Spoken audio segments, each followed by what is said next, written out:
looking at Shifu, I realized that all my life I had been looking, hoping to see someone like him in the world, because my only model was Christ, the perfectly good, perfectly compassionate, perfectly unselfish human being in the flesh. And you could see that this was what Shifu was like.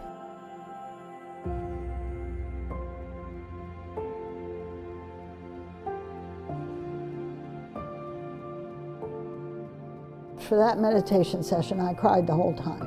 I think the first reason was to have found Shifu.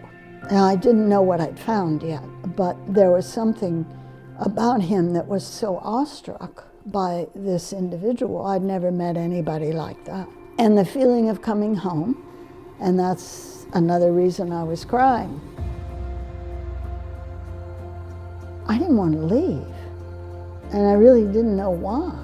Shifu said to me, if you believe in me, then really far is really near. And if you don't believe in me, then really near is really far. I got to Oregon, and I thought I better stay the night instead of try to drive all the way through. So I found a motel, and I was sleeping, and the master appeared in things I hadn't seen him wear. He had his yellow robe on and his red robe on, and I had never seen that. And there was a lot of light around him. It was not a totally dark room. It was a motel. There was outside light. I didn't know anything about putting your hands around the Buddha's feet as a way of bowing. I didn't know any of that, but that's what I decided I wanted to do when he was there. I reached out to try to make my bow by putting my hands around, and as soon as I did that, he was gone.